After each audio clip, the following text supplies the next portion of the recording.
Hari ini kita akan membuat apa nih? Kesepakatan kelas atau keyakinan kelas. Artinya apa? Kesepakatan kelas teman. Ada yang sudah tahu apa itu kesepakatan kelas? Belum. Jadi kesepakatan kelas itu adalah nilai-nilai kebaikan yang harus kita sepakati bersama, yang harus kita terapkan dalam pembelajaran. Sekarang Ibu ingin membagi ini, sambil kalian nanti tulis di kertas ini ya. Kira-kira apa yang nilai kebaikan apa yang ingin kamu tulis? Misalnya contohnya ya, Ibu kasih gambaran. Itu datang tepat waktu, atau kemudian berdoa dengan serius di awal pelajaran. Kemudian apa lagi misalnya? Saling menghormati, sopan terhadap guru, apa tidak boleh berkelahi. Terserah kamu. Kira-kira nilai apa yang harus diterapkan di kelas ini supaya pembelajaran kita ini menyenangkan, berjalan dengan lancar sesuai dengan keinginan kita, ya Pak? Sesuai keinginan kamu itu apa, Pak? Lokal ini akan diapakan? Suasana kelas kita ini mau seperti apa? Tulis di sini ya. Semuanya boleh menuliskan sesuai dengan kata hati kamu ya. Kamu inginnya apa? Kelas ini seperti apa? Murid-muridnya seperti apa ya? Nah, ini kamu seperti apa yang ingin kamu katakan, Bos? Saya inginnya ini. Tapi yang baik-baik ya, bukan yang buruk. Bukan berarti saya boleh keluar semau saya. Bukan seperti itu. Karena ini termasuk nilai-nilai kebaikan yang harus kita tulis ini. Ya, semuanya tulis. Yang sudah boleh ditempel di depan. Ya, jangan terbalik ya, nilainya di sebelah sini. Yang sudah silahkan ditempel di depan. Berarti belum nih? Aduh, udah begini. Terus Sobi, apa mau kamu pilih? Yang baik.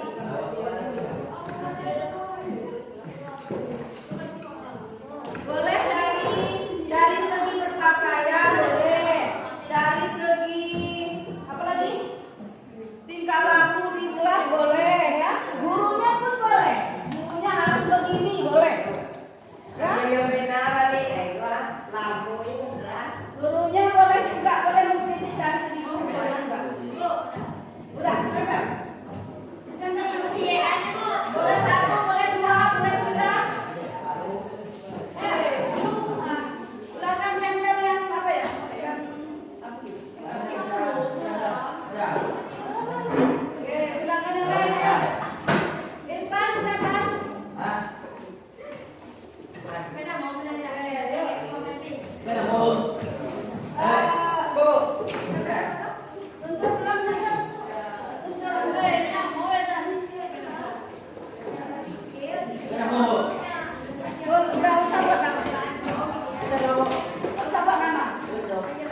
Contohnya misalnya tidak boleh keluar masuk waktu belajar. Izin boleh 2 kali. Yang kira-kira akan kamu lakukan lah. Boleh izin selama 5 menit misalnya.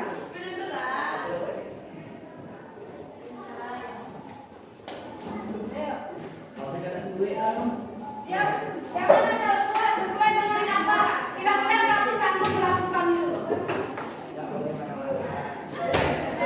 Yang marah-marah, siapa yang marah-marah? Namanya guru marah-marah.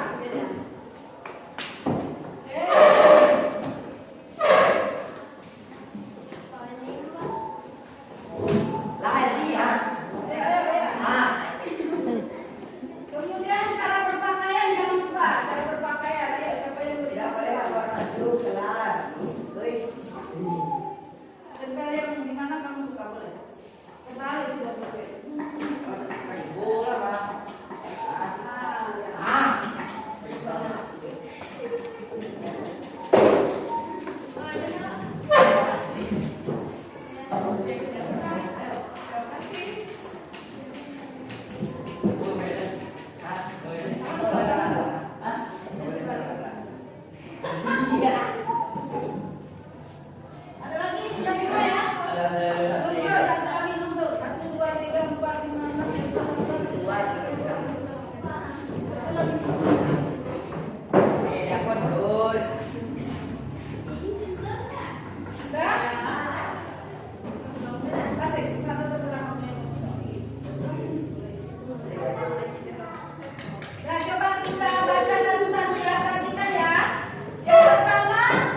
Pak Jun. Tanda tangan sini. Oh iya. Aduh, maaf Bu, banyak laptop Bu. Mana Bu? Di situ Pak.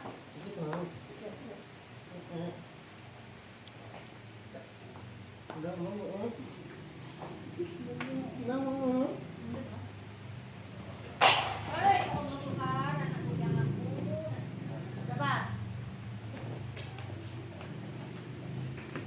Apa kau nak? Ngopo?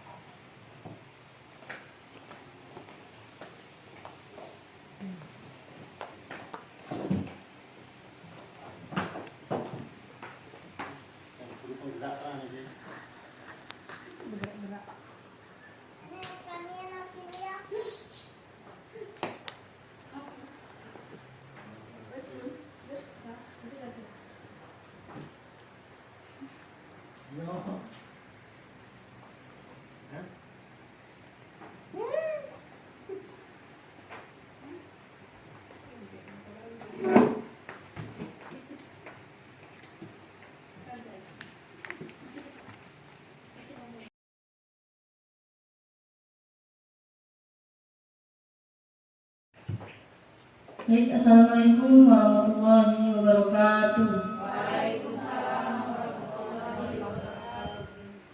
Alhamdulillah rabbil alamin. Puji syukur kehadirat Allah Subhanahu wa taala atas berkat rahmat dan karunia-Nya kita masih diberi kesempatan kesehatan pada hari ini. Selawat beserta salam kita curahkan ke baginda alam yakninya Nabi besar Muhammad sallallahu alaihi wasallam. Yang terhormat Wakil Kepala Sekolah SMP Negeri 5 Jujuhan, yang terhormat Bapak Ibu Guru SMP Negeri 5 Jujuhan yang menyempatkan hadir pada hari ini. Baiklah, acara kita yaitu tentang diseminasi oleh calon guru penggerak angkatan 9 Siti Dwi Handayani SAG. Yang pertama yaitu menyanyikan lagu Indonesia Raya. Hadirin dimohon berdiri.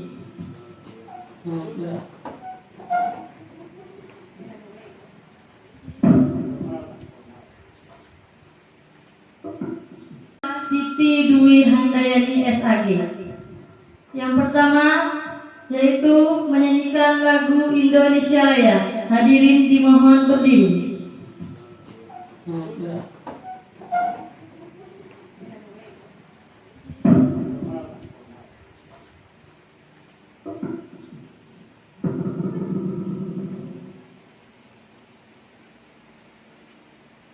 Hiduplah Indonesia Raya, Indonesia. 1, 2, 3. Indonesia tanah airku, tanah tumpah darahku. Di sanalah aku berdiri, jadi pandu ibuku. Merdeka, merdeka, tanahku, negeriku yang ku cinta. Indonesia Raya, merdeka, merdeka, hiduplah Indonesia Raya. Indonesia Raya, merdeka, merdeka, tanahku, negeriku yang ku cinta. Indonesia Raya, merdeka, merdeka, hiduplah Indonesia Raya. Hadirin dimohon duduk kembali. Kesehatan pada hari ini. Selawat beserta salam kita curahkan ke baginda alam yakninya Nabi besar Muhammad sallallahu alaihi wasallam. Yang terhormat Wakil Kepala Sekolah SMP Negeri 5 Jujuhan, yang terhormat Bapak Ibu Guru SMP Negeri 5 Jujuhan yang menyempatkan hadir pada hari ini. Baiklah, acara kita yaitu tentang diseminasi oleh calon guru penggerak angkatan 9 Siti Dwi Handayani SAG. Yang pertama yaitu menyanyikan lagu Indonesia Raya. Hadirin dimohon berdiri.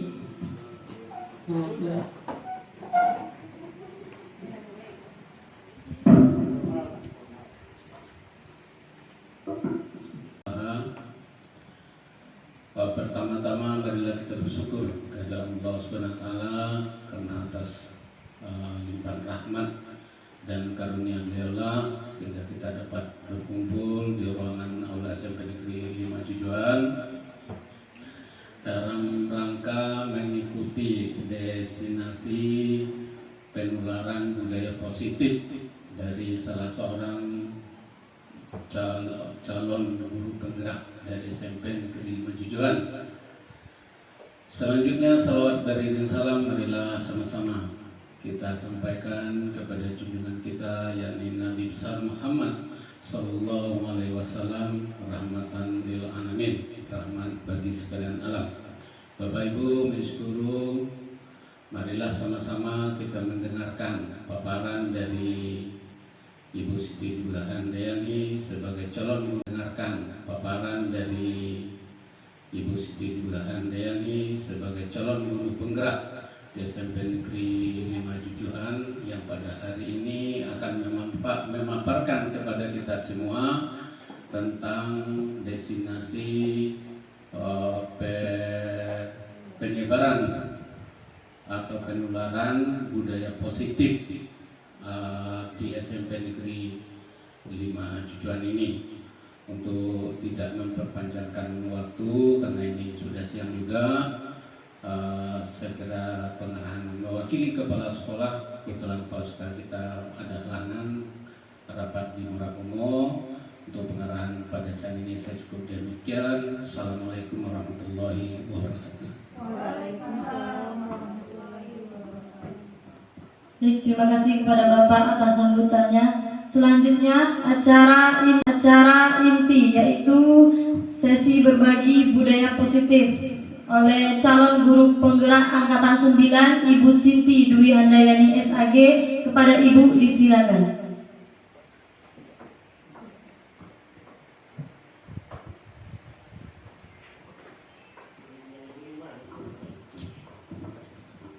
Bismillahirrahmanirrahim. Assalamualaikum warahmatullahi wabarakatuh.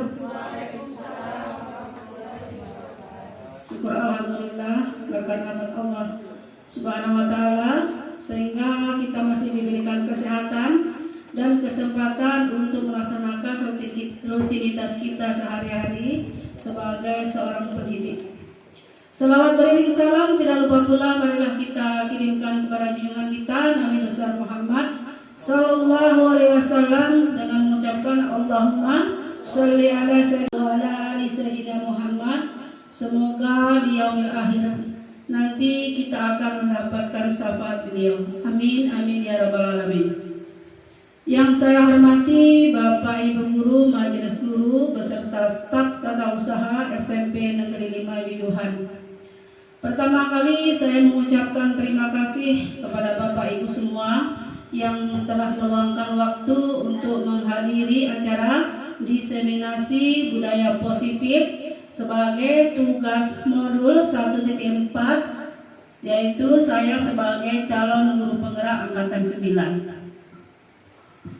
Baiklah, di sini saya akan memaparkan tentang budaya positif di sekolah kita. Mudah-mudahan nanti dapat kita terapkan karena kita sebagai warga sekolah dapat menerapkan budaya positif tersebut. Sebelum kita memulai acara, marilah kita ice breaking dulu ya Bapak Ibu supaya kita tidak tegang ya. Karena acara sudah siang, kita juga mendengar kita speaking. Silakan Bapak Ibu berdiri dan menghadap ke sana Bapak Ibu.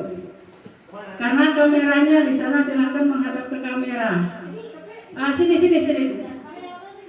Sini sampai sini aja. Oke. Kita kondisikan saja. Ya. Silakan Bapak Ibu tegak di sini. Ya, silakan. Ram sam sam kuli kuli kuli kuli kuli ram sam sam ram sam sam ram sam sam kuli kuli kuli kuli kuli ram sam sam kuli kuli kuli kuli kuli ram sam sam kuli kuli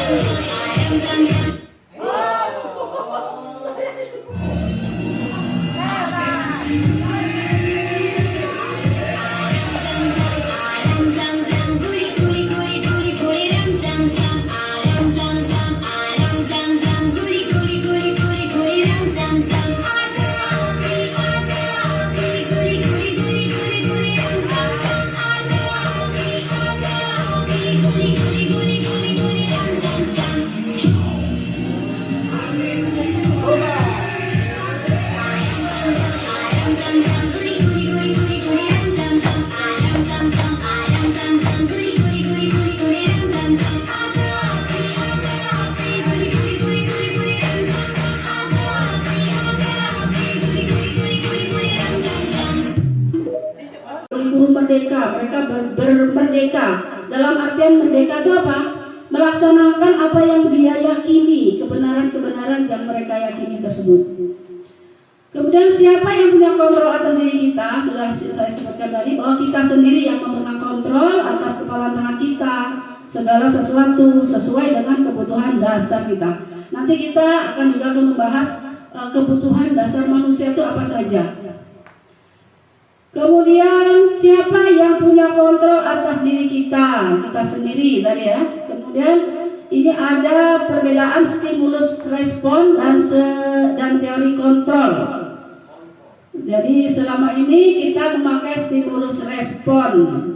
Yaitu apa yang dalam apa yang membedakan stimulus respon dan teori kontrol? Dalam stimulus respon itu realitas kebutuhan kita ini sama. Kita menganggap bahwa kebutuhan kita ini sama. Kita menyamakan persepsi. Murid kita ajak mempunyai persepsi yang sama. Padahal semua orang itu mempunyai gambaran yang berbeda sesuai dengan teori kontrol bahwa kebutuhan kita ini ternyata berbeda-beda. Kemudian semua orang melihat yang sama. Kalau dia teori kontrol, jadi sekarang yang diharapkan itu yang di teori kontrol ya. Yang diharapkan di pembelajaran sekarang, setiap orang itu ternyata memiliki gambaran yang berbeda. Kemudian kita mencoba mengubah orang agar berpandangan sama dengan kita. Itu tadi kita sering memaksa murid tadi agar mempunyai pandangan yang sama dengan apa yang kita inginkan. Kita menerangkan segala macam dalam pembelajaran supaya anak itu mengerti, seperti ini, seharusnya seperti ini gitu. Seharusnya bagaimana kita berusaha memahami pandangan orang lain tentang dunia. Kemudian perilaku buruk dilihat suatu kesalahan. Di dalam teori kontrol, semua perilaku itu memiliki tujuan. Jadi pada dasarnya semua orang melakukan perilaku itu ada tujuannya. Mungkin anak bertingkah seperti ini, sering keluar masuk, itu tujuannya untuk apa? Berarti kebutuhan dasarnya mungkin tidak terpenuhi. Kemudian orang lain bisa mengontrol saya. Selama ini kita selalu senang kalau bisa mengontrol murid, merasa berhasil gitu ya. Kita anak kita sudah nurut sama kita, sudah nurut mengerti apa saja yang kita perintahkan dia melakukan. Berarti kita merasa menang gitu. Saya hanya bisa mengontrol diri Anda, hanya Anda yang bisa mengontrol diri Anda. Jadi dari inilah kita bisa berpijak bagaimana kita akan menimbulkan motivasi kepada siswa agar mereka bisa mengontrol dirinya. Kemudian saya bisa mengontrol orang lain. Adakah Bapak Ibu selama ini menganggap bahwa saya bisa mengontrol orang gitu? Kepala sekolah bisa mengontrol guru gitu. Guru harus datang jam 7.30 gitu. Apakah itu dia merasa saya sebagai guru bisa mengontrol murid sudah tepat waktu semua datangnya gitu. Kemudian kalau teori kontrol, Anda tidak bisa mengontrol orang lain. Yang mengontrol mereka sendiri, apakah dia akan masuk tepat waktu atau tidak, dialah yang menentukan, bukan kita. Kemudian pemaksaan pada saat bujukan gagal. Kemudian kolaborasi dan konsensus menciptakan pilihan-pilihan baru dalam teori kontrol. Kemudian model berpikir menang kalah. Kita kalau merasa bisa mengontrol murid itu merasa menang. Kemudian murid seperti pihak yang dikalahkan. Kalau dalam teori kontrol tidak ada. Kita menang sama menang. Siswa merasa senang, kita guru juga merasa senang. Yang diharapkan dari teori kontrol tadi. Baiklah, yang kedua yang kita bahas yaitu tentang apa itu disiplin. Disiplin itu dalam pemikiran kita mungkin ada yang patuh, teratur disiplinmu, ketidaknyamanan, atau bahkan hukuman. Karena kalau ada kalimat, apakah hukuman itu dapat mendisiplinkan siswa? Bagaimana pendapat Bapak?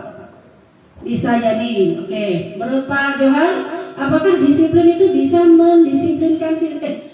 Apa tadi? Apakah hukuman bisa mendisiplinkan siswa? Menurut Pak Johan yang Anda pahami.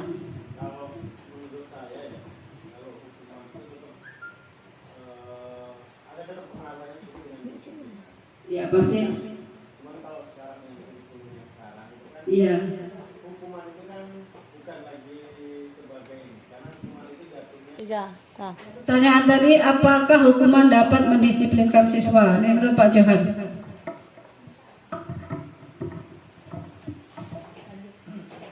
Kaitannya hukuman dengan apa tadi? Hukuman dapat mendisiplinkan siswa. Apakah hukuman dapat mendisiplinkan siswa? Kalau sebelum ini menurut saya iya. Cuman kalau untuk di era perubahan yang sekarang itu, hukuman itu bukan lagi sebagai wadah untuk disiplin, tetapi jatuhnya memberikan efek jerah, ya. Karena walaupun gimana, kalau seandainya ada kaitannya dengan peserta didik, seandainya dia niatnya itu sudah kurang disiplinnya, otomatis dengan hukuman itu pun tidak akan memberikan efek jerah. Maka menurut saya yang jelas itu kalau untuk kurikulum yang sekarang itu kan apa namanya Bu Mel? Apa namanya? Konsekuensi. Nah, itu. Jadi menurut saya kalau disesuaikan dengan yang sekarang, hukuman itu tidak memberikan bentuk pengaruh kepada tingkat kedisiplinan seseorang. Itu aja sih. Terima kasih Pak Johan. Bagaimana pendapat yang lain? Bu Mel mungkin yang pertama, yang kedua lah. Apakah penghargaan bisa meningkatkan prestasi siswa?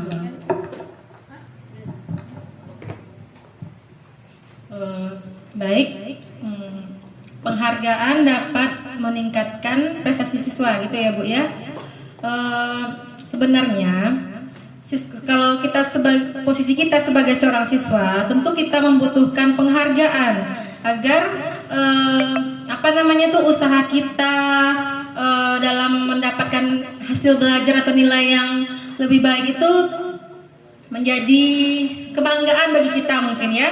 Nah, sekarang kalau kita sebagai seorang guru, kita memberikan penghargaan itu, kita lihat dulu seperti apa penghargaan yang kita berikan tersebut. Apakah penghargaan itu bersifat mendidik atau bersifat menimbulkan kecemburuan?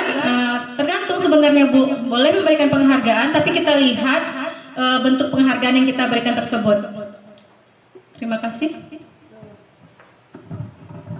Terima kasih atas jawaban Ibu Mel. Jadi ini nanti akan terjawab ya Bapak Ibu seiring dengan kita membahas tentang budaya positif ini. Apakah nanti hukuman itu dapat mendisiplinkan siswa, atau apakah penghargaan-penghargaan yang kita berikan itu dapat meningkatkan prestasi siswa, dan bagaimana efeknya terhadap peserta didik kita. Jadi disiplin itu dimana kemerdekaan. Disitulah harus ada disiplin yang kuat. Sesungguhnya disiplin itu bersifat self-disiplin, yaitu kita sendiri yang mewajibkan kita dengan sekeras-kerasnya. Tetapi itu sama saja, sebab jikalau kita tidak cakap dengan self-disiplin, wajiblah penguasa lain mendisiplinkan diri kita. Dan peraturan demikian itulah yang harus ada dalam suasana yang merdeka. Di sini tetap ada, mungkin ada peraturan yang nanti akan yang diganti dengan namanya kesepakatan sekolah atau kesepakatan kelas atau keyakinan sekolah. Jadi kesimpulannya bertanggung jawab terhadap apa yang dilakukan karena berdasarkan tindakan dan nilai-nilai kebajikan universal. Di sini tadi sudah disebutkan nilai-nilai kebajikan sifat, yaitu sifat-sifat positif manusia yang merupakan tujuan mulia yang ingin dicapai setiap individu. Jadi yang dimaksud dengan nilai-nilai kebajikan universal, nilai-nilai kebaikan yang sebagai manusia. Kalau di dalam kurikulum Merdeka itu terdapat dalam tujuan kita, yaitu nilai-nilai profil pelajar Pancasila, yaitu 6 dimensi yang sudah tidak asing lagi bagi kita, sudah hafal semua, ya, yaitu beriman dan bertakwa kepada Tuhan Yang Maha Esa dan berakhlak mulia, gotong royong, mandiri, kreatif, bernalar kritis, dan berkebinekaan global. Jadi ini adalah tujuan kita, agar peserta didik itu mempunyai profil pelajar Pancasila yang seperti diamanatkan dalam kurikulum Merdeka ini, ya Bapak Ibu. Kemudian, pernahkah kita berbicara seperti ini? Awas ya, kalau dilakukan lagi nanti awas kamu, sedikit awas ya. Lakukan apa yang saya katakan. Apakah hal ini sesuai yang ingin kamu lakukan? Apakah kita sering mengucapkan hal seperti ini? Iya, saya sendiri juga sering melakukan hal ini ya. Selama ini kita mungkin ingin mendisiplinkan siswa itu dengan ancaman, dengan hukuman ya. Nanti kita akan membahasnya lebih lanjut lagi. Kemudian apa sih yang dimaksud dengan hukuman, konsekuensi, dan restitusi? Bedanya itu apa? Ya, dengan adanya hukuman itu sesuatu yang menyakitkan harus terjadi. Anak dihukum membersihkan WC, berarti dia itu merasa tersakiti apa tidak, Bapak Ibu? Iya, merasa terzolimi. Dalam dirinya itu kira-kira senang atau marah dia? Marah, mendongkol, kadang malah merasa dendam pada guru yang sering menghukum dia. Kalau konsekuensi itu sesuatu yang terjadi. Misalnya apa ya konsekuensi itu? Contoh penerapan konsekuensi itu misalnya kalau tidak mengerjakan PR harus mengulang PR-nya gitu ya, itu konsekuensi. Kemudian kalau dia kemarin ada siswa kita yang mencoret-coret meja, konsekuensinya apa? Harus mengecat kembali, itu namanya konsekuensi. Kemudian kalau hukuman itu seperti model paksaan, dipaksa. Kemudian kalau konsekuensi itu ada stimulus, ada respon, apa sebab akibatnya ada. Kemudian kalau restitusi itu teori kontrol tadi, yang mengontrol diri kita itu hanya kita sendiri tadi. Kemudian yang hukuman tadi, sistem tidak akan berjalan bila murid tidak takut. Sering kita ya, pokoknya siapa yang datang terlambat nanti hukumannya menghafal juz 30, juz ayat-ayat pendek, itu termasuk hukuman juga. Kalau siswa itu tidak takut, maka sistem itu tidak akan berjalan. Akhirnya peraturan atau ancaman kita itu malah semakin berlarut-larut. Kemudian secara tiba-tiba, hukuman itu tiba-tiba. Kemudian dibuat oleh guru. Adakah hukuman yang dibuat murid? Tentu tidak. Kalau murid suruh membuat, tentu dia membuat yang kalau datang terlambat diperbolehkan, itu gitu ya. Kalau jadi selama ini hukuman itu yang membuat oleh guru. Jadi dipaksa dari guru ke murid. Kalau restitusi yang diharapkan di kurikulum Merdeka itu yaitu restitusi tadi. Restitusi itu dibuat oleh siapa? Oleh murid itu sendiri. Dia mulai bertanggung jawab. Kalau ketika dia mempunyai permasalahan, dia tahu sebabnya apa, kemudian inginnya bagaimana. Makanya dalam restitusi nanti ditanya, apa yang ingin kamu lakukan untuk memperbaiki kesalahan kamu itu? Itu namanya restitusi, langkah restitusi ya. Kemudian restitusi itu apa? Ibu saya katakan restitusi adalah proses menciptakan kondisi bagi murid untuk memperbaiki kesalahan mereka sehingga mereka bisa kembali kepada kelompok mereka dengan karakter yang lebih kuat. Jadi pada dasarnya semua orang itu pernah melakukan kesalahan. Nah, bagaimana murid kalau melakukan kesalahan? Tindakan apa? Jadi ada keterbukaan antara guru dan murid. Yang ketiga, restitusi itu adalah tawaran, bukan paksaan. Kalau hukuman paksa, kamu kemarin sudah datang terlambat, berarti hukumannya kamu harus keliling lapangan 10 kali. Itu paksa ya. Kalau yang ini restitusi tawaran. Kamu kemarin sudah melakukan kesalahan ini. Kira-kira apa yang bisa kamu lakukan? Itu tawaran. Apakah kamu ingin memperbaikinya gitu? Itu adalah restitusi. Kemudian restitusi itu menuntut untuk melihat ke dalam diri, refleksi diri, memperbaiki diri. Restitusi mencari kebutuhan dasar yang mendasari tindakan. Kira-kira anak itu melakukan perilaku seperti itu tuh apa dasarnya? Kebutuhan dasar mana yang tidak terpenuhi? Karena apa? Seseorang yang melakukan perilaku itu karena ada kebutuhan dasarnya tidak terpenuhi. Jadi kebutuhan dasar manusia itu ada 5 ya, nanti akan dijelaskan lagi. Kemudian restitusi itu adalah cara untuk yang paling baik. Jangan restitusi itu diharapkan di kurikulum Merdeka ini mengembalikan.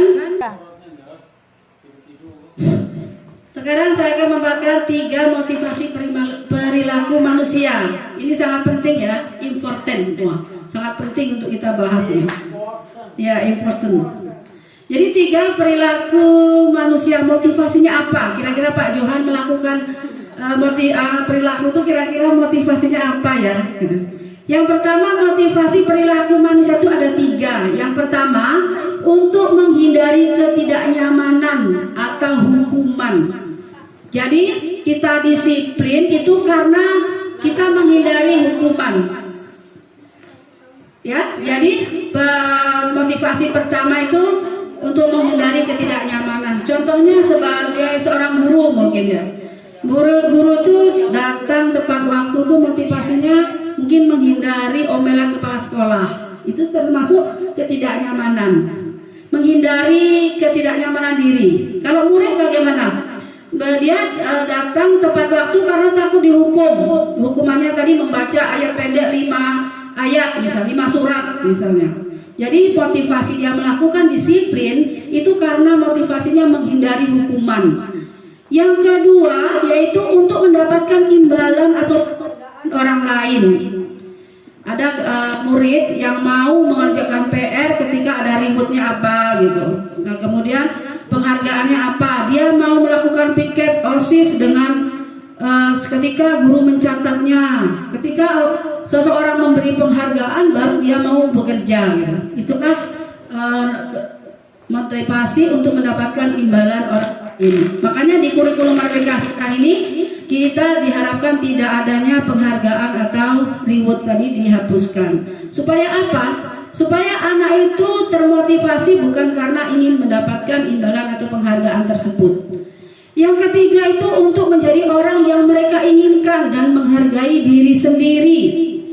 Kemudian dengan nilai-nilai yang mereka percayai. Nah, motivasi nomor 3 inilah yang harus kita tumbuhkan kepada peserta didik kita atau diri kita juga sendiri sebagai seorang pendidik. Kita melaksanakan tugas sebagai guru itu memang karena ingin menjadi orang yang kita menghargai diri kita sendiri dengan nilai-nilai yang kita percayai, nilai-nilai kebaikan yang kita percayai. Jadi kalau motivasi untuk menghindari ketidaknyamanan atau hukuman dan penghargaan itu adalah motivasi yang berasal dari luar atau eksternal, sifatnya eksternal dari orang lain menimbulkan kita melakukan sesuatu itu. Yang motivasi ketiga itu adalah motivasi internal, berasal dari dalam diri kita sendiri. Kita melakukan perbuatan itu karena memang kita ingin menghargai kita dengan nilai-nilai keyakinan kita bahwa kita ya memang harus datang tepat waktu. Kalau sekolah itu ya memang untuk belajar, kalau siswa ya mengerjakan PR itu memang penting. Jadi bukan karena besok ingin mendapatkan nilai 10 misalnya, atau kalau saya tidak mengerjakan PR nanti saya akan dihukum tegak di depan kelas misalnya. Jadi motivasi inilah yang harus kita tumbuhkan sebagai seorang guru. Yaitu motivasi yang ketiga ya. Kemudian ini ada menurut Bapak Ibu nih tindakan guru ini termasuk hukuman atau konsekuensi. Nomor 1, berlari-lari mengelilingi lapangan basket 2 kali karena terlambat hadir di sekolah. Hukuman ya karena ada yang tersakiti dia. Kemudian membersihkan coretan yang dibuatnya di meja tulis. Konsekuensi.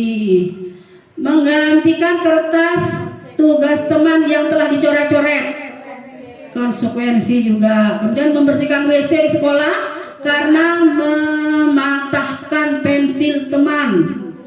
Ya, hukuman. Jadi Bapak Ibu sudah paham semua ya, Bapak itu hukuman atau konsekuensi. Jadi yang harus kita terapkan tuh yang hukuman atau konsekuensi, Bapak Ibu? Ya, konsekuensi yang mengarah nanti ke restitusi. Jadi tahapannya pertama hukuman, konsekuensi, dan restitusi tadi. Oke, penghargaan. Nah, ini ada ice breaking lagi ya. Ice breaking coba untuk biar nggak ngantuk. Ini ada 2 sepatu tambah 2 sepatu tambah 2 sepatu sama dengan 30. Ayo, guru matematik. Kemudian 2 sepatu ditambah apa nih? Orang ditambah orang sama dengan 20. Orang tambah peluit sama dengan 13. Kalau sepatu tambah orang tambah peluit itu berapa kira-kira? Ayo, siapa yang mau jawab? Pak Sur kayaknya nih. 11. Bu Emel menjawab 11. 12 Bu Pak. 13 Ibu Pak. Pak Sur? Oke. Sepatu 1. Hah? Nah, 2 kali itu jadi dikit. Oke, berarti sepatu itu berapa sih Bu? 10, sepasang 10. Itu 2 sepatu per 1 sepatu itu? 1 berarti 5. Orangnya 5. Peluitnya 2. Peluitnya 2 karena peluitnya 1. 5. Berapa? 4. Berarti sepatu itu Sepatunya 5. Orangnya 5 dikali 2 20. Kalau matematika kali tambah apa gimana Bu Pak? Dikali dulu berarti 5 kali 2 dulu ya? Ya, 10 15. 10 sama dengan 20 tambah 15 ya. Kira-kira orangnya itu pakai peluit apa enggak sih itu? Yang pakai peluit, yang ketiga tidak pakai peluit ya. Ya. Oke. Ya. Akan dihitung nanti ya, kita lanjutkan lagi. Nanti tolong PR ya di rumah Bapak Ibu untuk ice breaking anak murid besok. Yang selanjutnya yaitu keyakinan kelas. Apa sih keyakinan kelas? Saya yakin Bapak Ibu sudah melakukan membuat kesepakatan kelas atau keyakinan kelas di kelas Bapak Ibu. Ada yang sudah melakukan atau belum? Kita lihat prosedur keyakinan kelas. Pertanyaan pemantiknya, mengapa kita memiliki peraturan tentang menggunakan helm pada saat mengendarai kendaraan bermotor? Mengapa kira-kira? Pak Gusman, mengapa kira-kira kita memakai helm ketika berkendaraan bermotor? Supaya apa Pak Gusman? Ya, supaya terhindar dari benturan, memberi keselamatan kepada. Ya, supaya terhindar dari benturan, memberi keselamatan kepada kita ya. Oke. Kemudian mengapa kita memiliki peraturan tentang menggunakan masker dan mencuci tangan? Ada yang bisa? Mengapa kita memakai masker? Ya, untuk keselamatan, mungkin udara kotor supaya bersih ya. Oke. Kemudian suatu keyakinan yaitu nilai kebajikan universal yang disepakati secara tersirat dan tersurat lepas dari latar belakang suku, negara, bangsa maupun agama. Keyakinan yaitu nilai kebaikan universal. Misalnya apa sih keyakinan atau nilai-nilai kebaikan yang diharapkan kepada peserta didik kita itu apa? Nilai-nilai keyakinan yang kita harapkan dari mereka. Apa Ibu Bang? Nilai keyakinan seperti apa? Disiplin misalnya ya. Kemudian disiplin, kita mengharapkan nilai kebajikannya disiplin. Kemudian tanggung jawab, jujur, sopan ya. berakhlak mulia dan lain sebagainya. Itu adalah nilai-nilai kebajikan. Berprestasi, ya.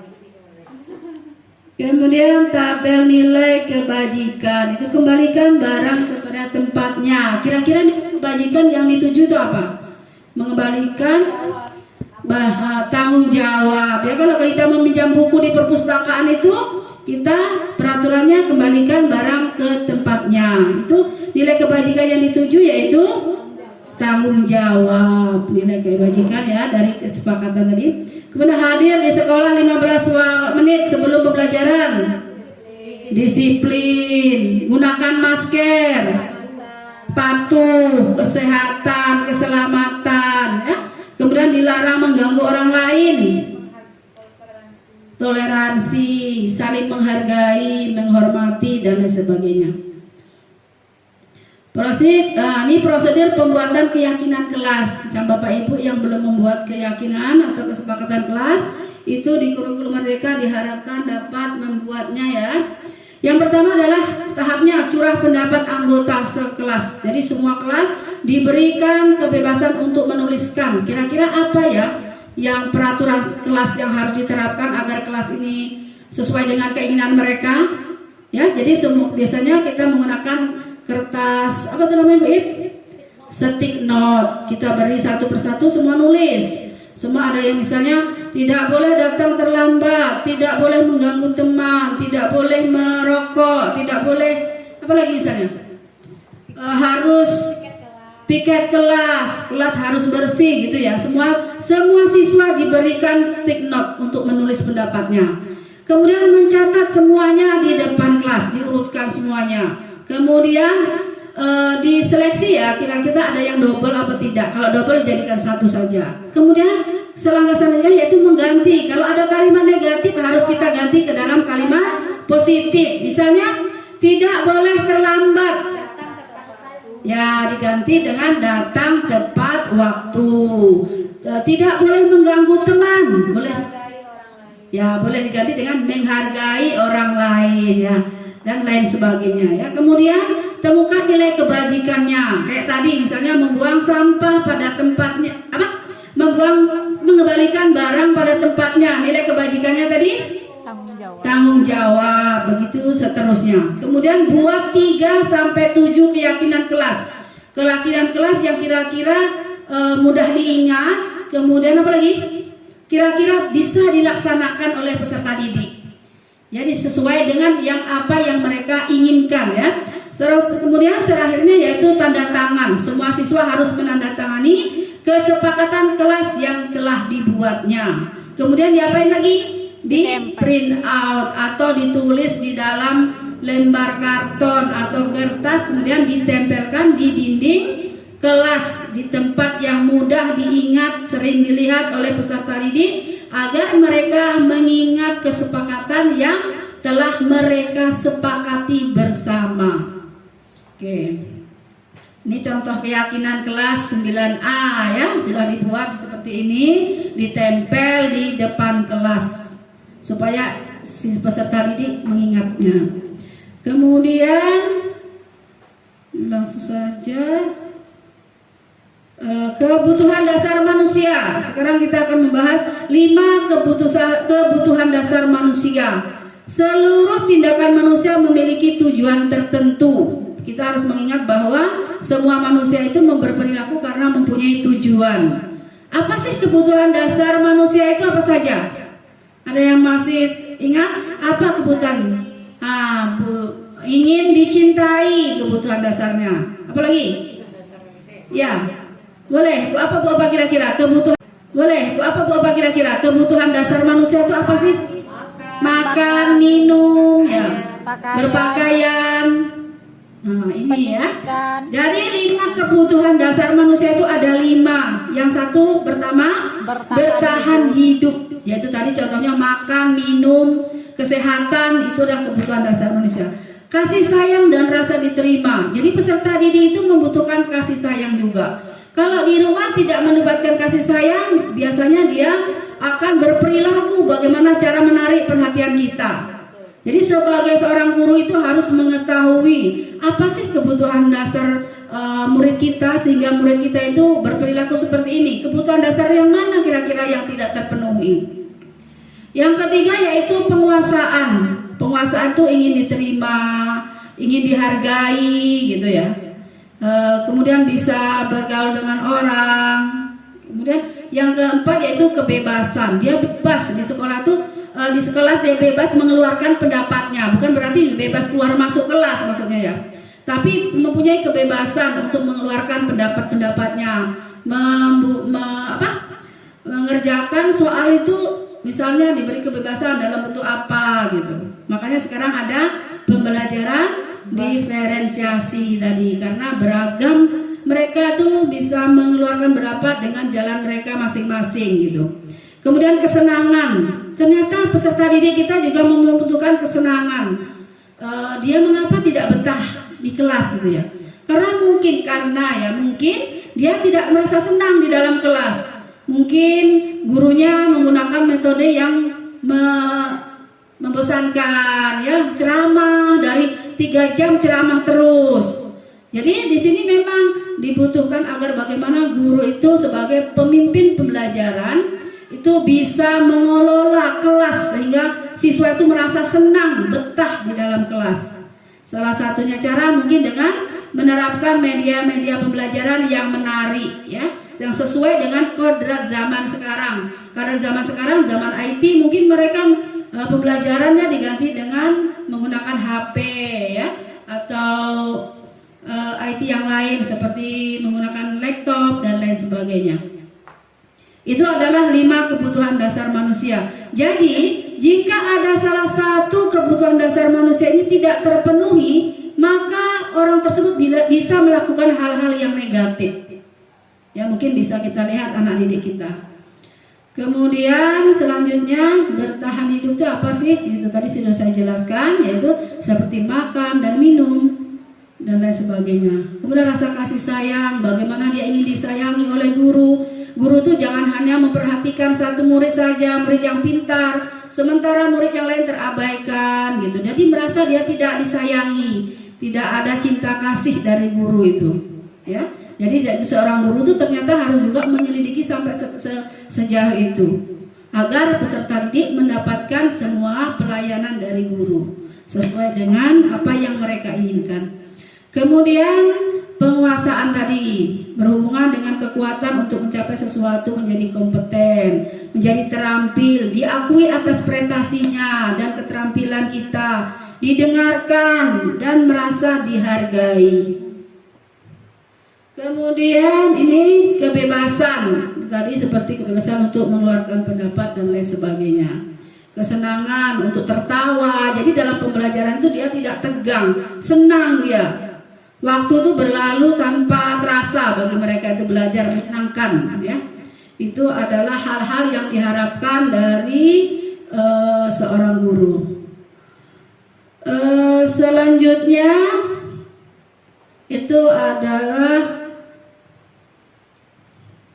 5 posisi kontrol. Sebagai seorang guru, kita akan mengetahui saya memposisikan saya sebagai apa. Di sini ada 5 posisi kontrol sebagai seorang guru, ya.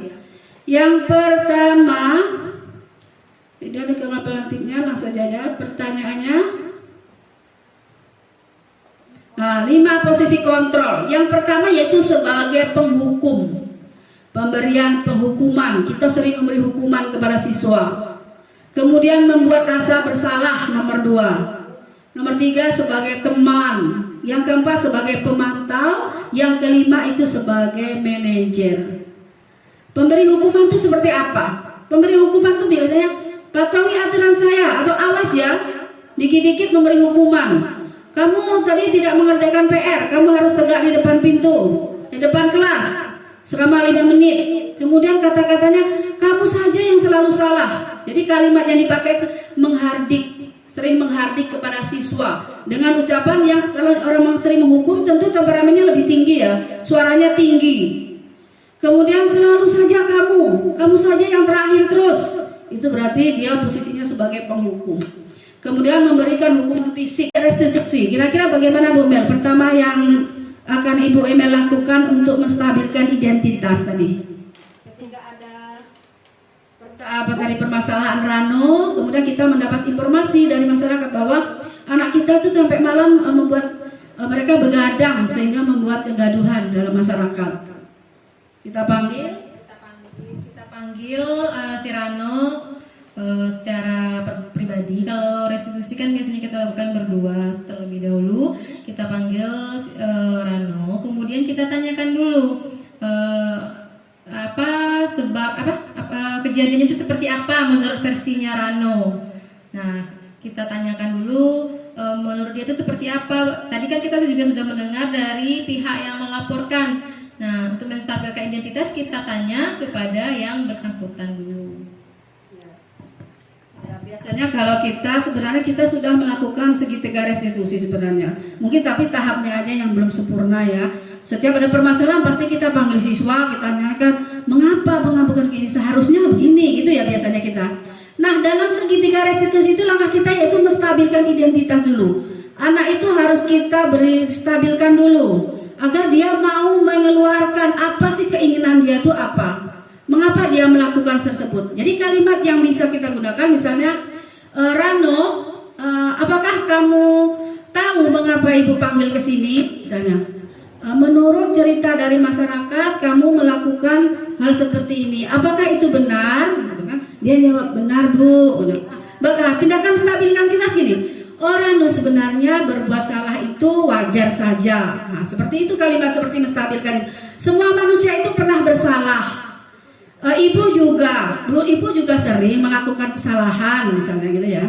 Jadi kita merasa empati seolah-olah kita itu berada dalam posisi anak tersebut, sehingga anak itu akan secara terbuka dia nanti mengeluarkan, oh saya begini Bu gitu, saya kemarin begini. Jadi dia akan bercerita dengan apa adanya karena dia tidak merasa dihakimi ya.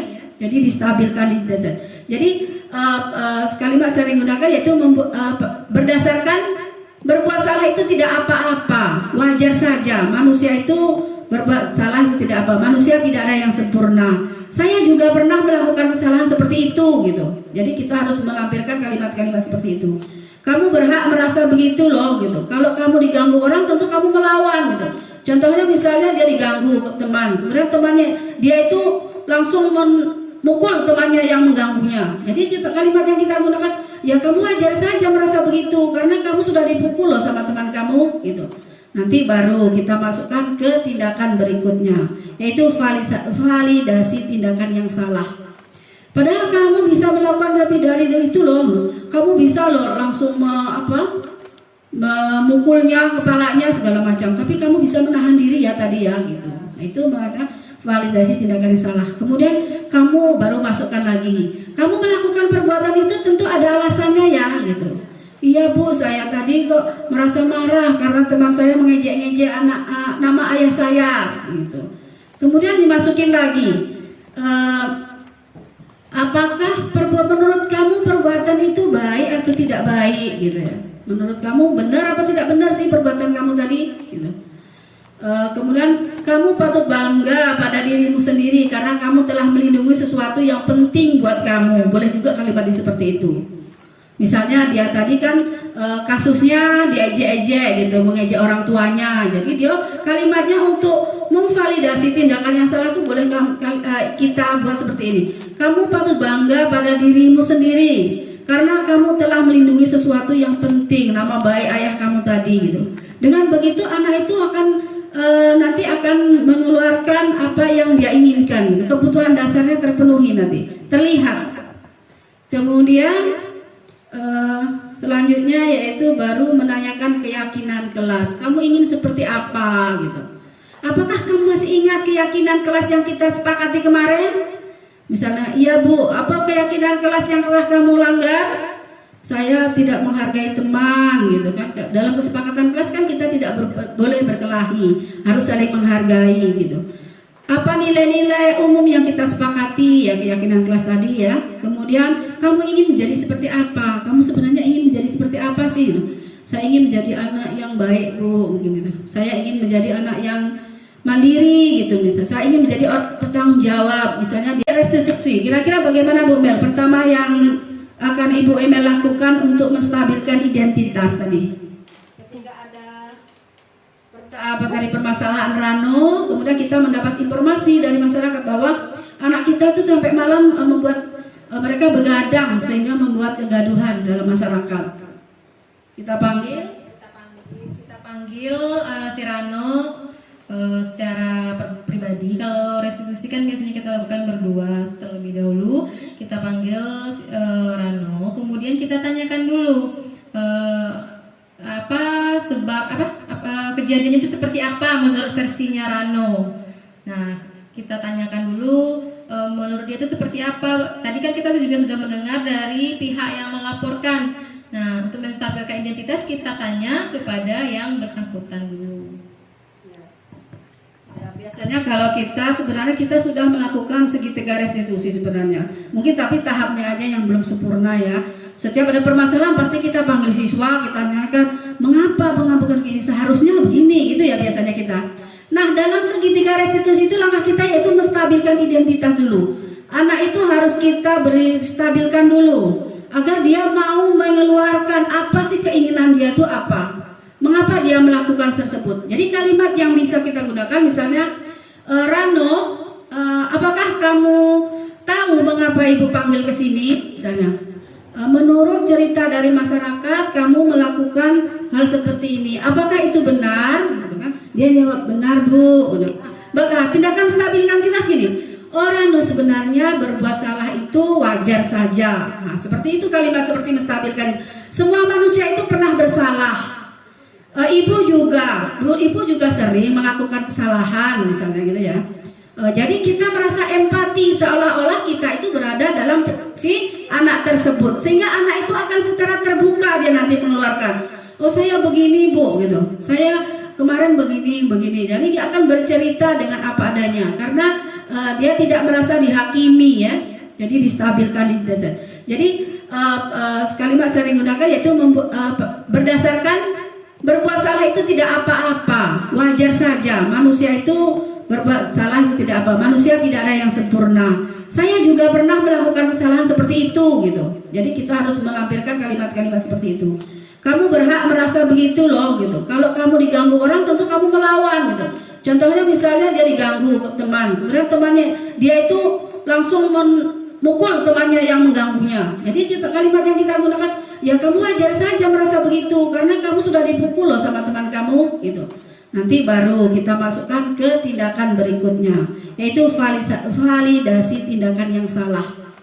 Padahal kamu bisa melakukan lebih dari itu loh. Kamu bisa loh langsung memukulnya kepalanya segala macam, tapi kamu bisa menahan diri ya tadi ya gitu. Nah, itu mengatakan validasi tindakan yang salah. Kemudian kamu baru masukkan lagi, kamu melakukan perbuatan itu tentu ada alasannya ya gitu. Iya Bu, saya tadi kok merasa marah karena teman saya mengejek-ngejek nama ayah saya gitu. Kemudian dimasukin lagi, apakah menurut kamu perbuatan itu baik atau tidak baik gitu ya. Menurut kamu benar apa tidak benar sih perbuatan kamu tadi gitu. Kemudian kamu patut bangga pada dirimu sendiri karena kamu telah melindungi sesuatu yang penting buat kamu. Boleh juga kalimat seperti itu. Misalnya dia tadi kan kasusnya diejek-ejek gitu, mengejek orang tuanya. Jadi dia kalimatnya untuk memvalidasi tindakan yang salah itu boleh kita buat seperti ini. Kamu patut bangga pada dirimu sendiri karena kamu telah melindungi sesuatu yang penting, nama baik ayah kamu tadi gitu. Dengan begitu anak itu akan nanti akan mengeluarkan apa yang dia inginkan gitu. Kebutuhan dasarnya terpenuhi nanti, terlihat. Kemudian selanjutnya yaitu baru menanyakan keyakinan kelas. Kamu ingin seperti apa gitu. Apakah kamu masih ingat keyakinan kelas yang kita sepakati kemarin? Misalnya, iya Bu, apa keyakinan kelas yang telah kamu langgar? Saya tidak menghargai teman gitu kan. Dalam kesepakatan kelas kan kita tidak boleh berkelahi, harus saling menghargai gitu. Apa nilai-nilai umum yang kita sepakati ya, keyakinan kelas tadi ya. Kemudian kamu ingin menjadi seperti apa? Kamu sebenarnya ingin menjadi seperti apa sih? Saya ingin menjadi anak yang baik Bu, mungkin gitu. Saya ingin menjadi anak yang mandiri gitu. Misalnya saya ingin menjadi orang bertanggung jawab, misalnya dia melakukan apa ya, tidak memakai baju seragam sesuai peraturan sekolah. Nah, dalam tindakan keyakinan itu kamu ini mau seperti apa gitu. Kalau sudah seperti itu, kita masukkan lagi sekarang menurut kamu tindakan kamu untuk memperbaiki kesalahan kamu tadi apa gitu. Barulah dia mengeluarkan ide itu berasal dari dirinya, bukan dari kita. Saya mulai besok saya tidak akan terlambat Pak, tidak akan terlambat datang ke sekolah lagi Bu gitu. Ya, itu adalah tahapan restitusi di mana pemecahan masalah itu berasal dari diri siswa itu sendiri, bukan karena guru yang menekannya, memaksakannya.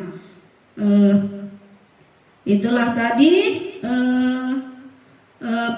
materi-materi yang saya paparkan yang berkaitan dengan budaya positif di sekolah. Mudah-mudahan dengan materi-materi yang saya paparkan tadi sedikit memberikan gambaran atau memberikan pengalaman kepada Bapak Ibu semua, agar kita bersama-sama dapat melaksanakan budaya positif di sekolah, dan mudah-mudahan SMP Negeri 5 Jujuhan ini ya dapat meningkatkan budaya positif di sekolah kita menjadi siswa-siswa yang berbudaya positif. Mungkin hanya itu yang saya sampaikan. Mungkin ada pertanyaan Bapak Ibu? Ada yang ditanyakan Bapak? Boleh Pak, satu aja Pak.